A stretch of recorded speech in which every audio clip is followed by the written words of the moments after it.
Assalamualaikum warahmatullahi wabarakatuh. Selamat pagi Ibu Mei dan teman-teman semua. Kami dari kelompok 5 akan membahas tentang pelatihan dan pengembangan sumber daya manusia. Sebelum masuk ke pembahasan, perkenankanlah kami untuk memperkenalkan diri. Yang pertama ada Muhammad Fuad Al-Hasmi, NIM H011984.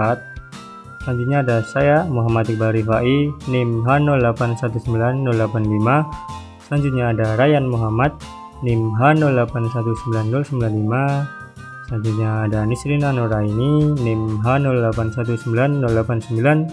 Yang kelima ada Nurita Miftahul Jannah, NIM H081990. Dan yang terakhir ada Puji Rahayu, NIM H081992.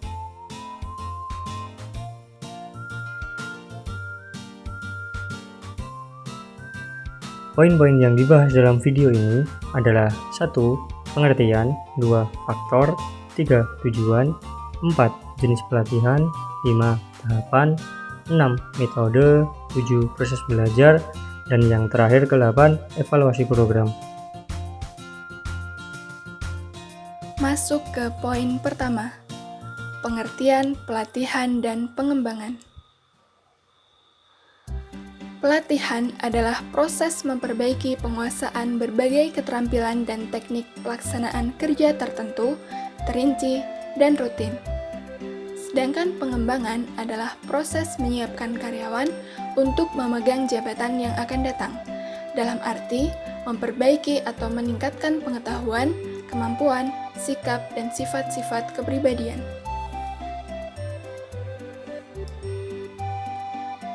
Poin kedua,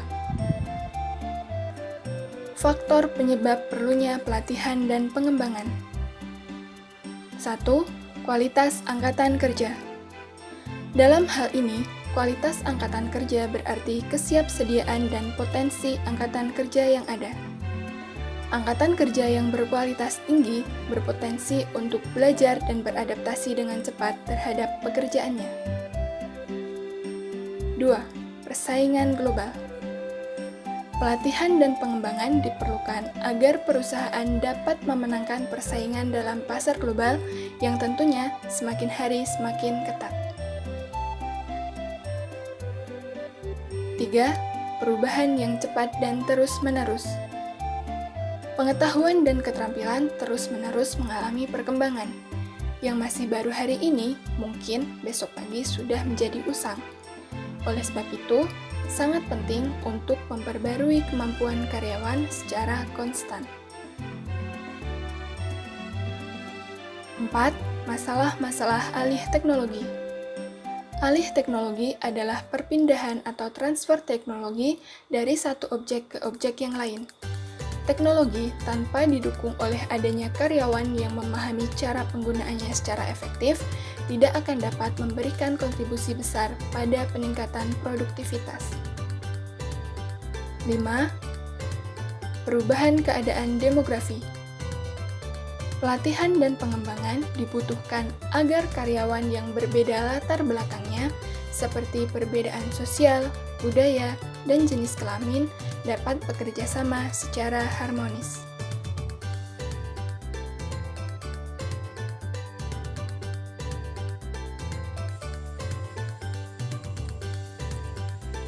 Tujuan pelatihan pengembangan.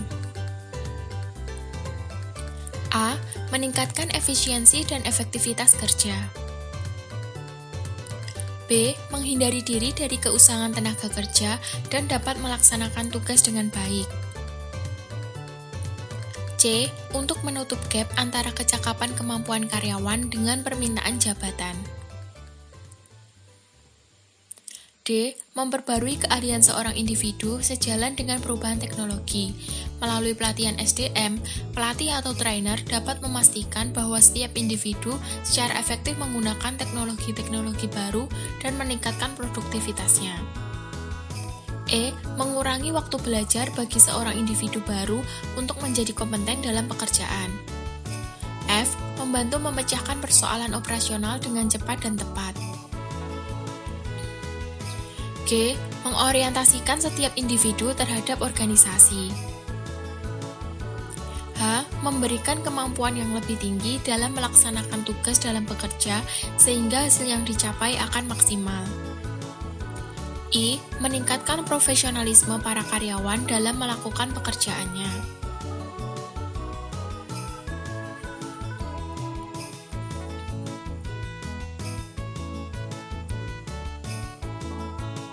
Jenis pelatihan dan pengembangan. A. Pelatihan ulang atau retraining. Perusahaan juga bisa melakukan pelatihan ulang atau disebut juga retraining agar bisa memberikan keahlian yang benar-benar dibutuhkan oleh SDM yang ada. Hal ini dilakukan guna menghadapi kondisi tuntutan pekerjaan yang akan terus berubah. Sehingga dengan pelatihan ini SDM yang ada di dalam perusahaan bisa bekerja dengan lebih percaya diri ketika menyelesaikan suatu pekerjaan. B. Pelatihan tim atau tim training. Memberikan pelatihan tim kepada SDM perusahaan merupakan hal yang sangat dianjurkan, karena bagaimanapun juga karyawan di dalam perusahaan tidak akan bekerja sendirian. Mereka harus bisa menyelesaikan masalah atau pekerjaan secara tim agar tujuan perusahaan bisa tercapai.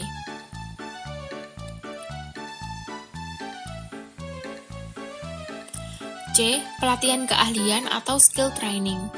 Pelatihan dan pengembangan pertama yang bisa dilakukan pada SDM atau karyawan perusahaan adalah dengan melatih keahliannya atau bisa disebut juga skill training. Pelatihan ini juga cukup sering dilakukan oleh beberapa perusahaan. Program pelatihan ini terbilang sederhana. Caranya bisa dengan menilai apa yang menjadi kebutuhan ataupun kekurangan yang kemudian bisa diidentifikasikan lewat penilaian yang lebih teliti. D. Pelatihan lintas fungsional atau cross-functional training.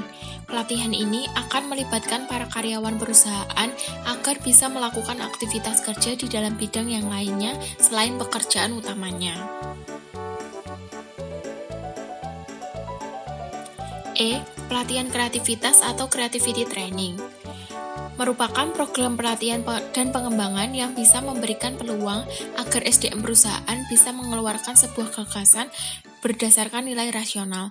Gagasan itu nantinya akan lebih dikembangkan agar bisa membangun perusahaan menjadi lebih baik lagi.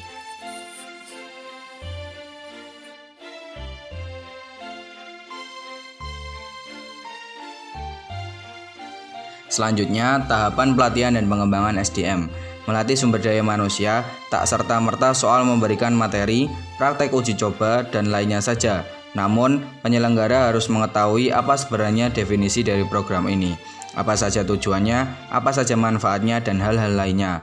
Lalu, apa yang harus dilakukan atau langkah apa yang harus ditempuh perusahaan saat ingin memberikan pelatihan dan pengembangan SDM kepada para karyawannya. Berikut ini langkah yang bisa diterapkan. Yang pertama, penentuan kebutuhan. Tujuan penentuan kebutuhan, pelatihan dan pengembangan SDM ini adalah untuk mengumpulkan sebanyak mungkin informasi yang relevan guna mengetahui data atau menentukan apakah perlu tidaknya dilakukan pelatihan dan pengembangan SDM dalam perusahaan tersebut. Penyelenggara harus bisa mengumpulkan data dan informasi yang sevalid mungkin apakah sebuah organisasi membutuhkan program pelatihan. Jika rupanya tidak dibutuhkan, lebih baik tidak dilakukan karena pastinya akan buang-buang tenaga dan biaya.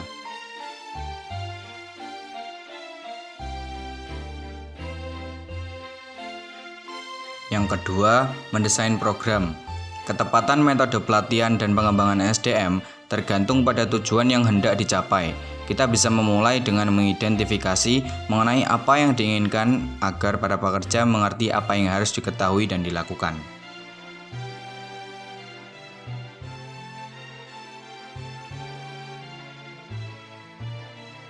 Yang ketiga, evaluasi keefektivitasan. Pelatihan dan pengembangan SDM harus menjadi suatu solusi tepat bagi permasalahan perusahaan, yaitu untuk memperbaiki kekurangan dari keterampilan setiap pekerja.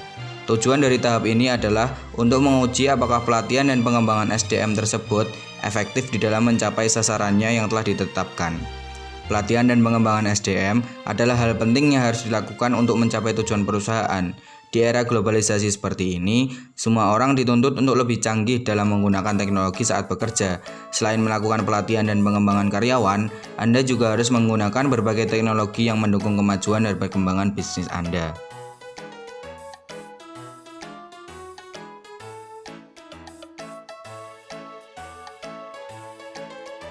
Metode pengembangan dan pelatihan SDM.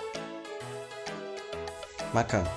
Magang merupakan bentuk dari metode pengembangan dan pelatihan SDM yang memungkinkan para pesertanya mengikuti serangkaian aktivitas yang dijalankan oleh karyawan dalam posisi tertentu. Dengan aktivitas tersebut, peserta training atau magang harus mempelajari bagaimana cara untuk melakukan kegiatan tersebut. On the job training.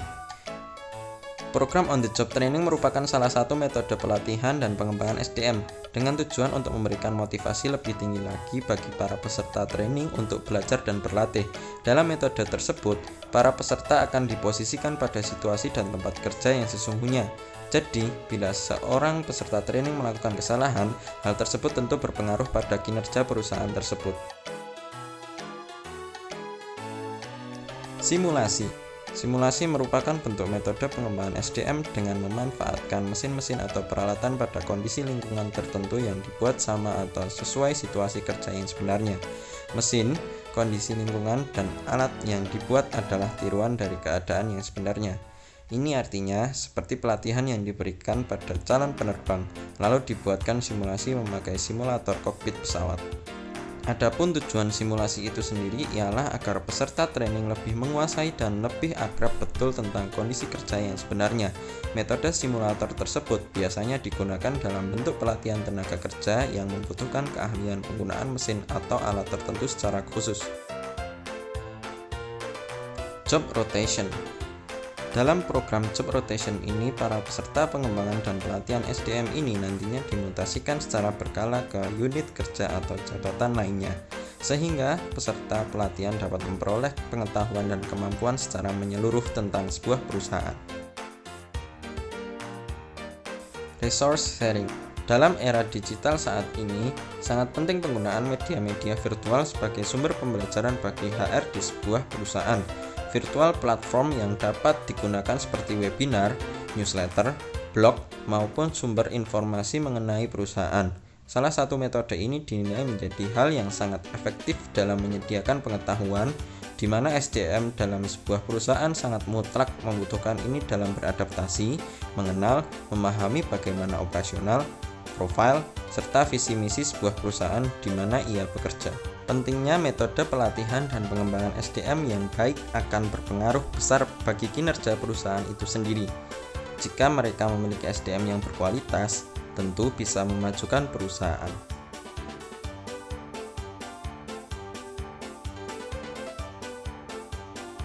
Prinsip belajar dalam pelatihan dan pengembangan. Yang pertama, ada participation, yaitu keterlibatan peserta latihan dalam kegiatan pelatihan secara aktif dan langsung. Yang kedua, ada repetition, yaitu melakukan atau mengatakan secara berulang-ulang sebagai usaha menanamkan suatu ide dalam ingatan seseorang. Yang ketiga, ada relevance, yaitu pelatihan mempunyai arti atau manfaat yang sangat penting pada seseorang untuk melaksanakan pekerjaan melalui langkah-langkah tertentu, dan hal ini mempunyai arti penting guna memudahkan dia dalam melaksanakan pekerjaannya. Yang keempat, ada transference, yaitu kesesuaian antara pelatihan dengan pekerjaan yang dilakukan sehari-hari oleh pegawai. Transference akan memotivasi seseorang untuk belajar, sebab pelatihan akan dirasakan bermanfaat dalam melakukan tugas sehari-hari. Yang kelima, ada feedback, yaitu pemberian informasi atas kemajuan yang telah dicapai serta memberitahu mana yang harus diperbaiki dan mana yang harus dipertahankan oleh peserta. Evaluasi program pelatihan dan pengembangan. Evaluasi program pelatihan dan pengembangan adalah suatu proses untuk menentukan kemajuan suatu program pelatihan dengan tujuan yang ingin dicapai. Evaluasi program pelatihan memang sangat diperlukan untuk mengetahui seberapa berpengaruh latihan ini untuk mengubah perilaku dari peserta sesuai dengan apa yang diharapkan oleh pelatih dan perusahaan. Evaluasi program pelatihan dan pengembangan bisa diperoleh dari yang pertama, reaksi peserta terhadap isi dan proses pelatihan. Yang kedua, pengetahuan yang diperoleh melalui pelatihan. Yang ketiga, perubahan perilaku dari peserta pelatihan. Dan yang terakhir, perbaikan yang terjadi pada organisasi tersebut.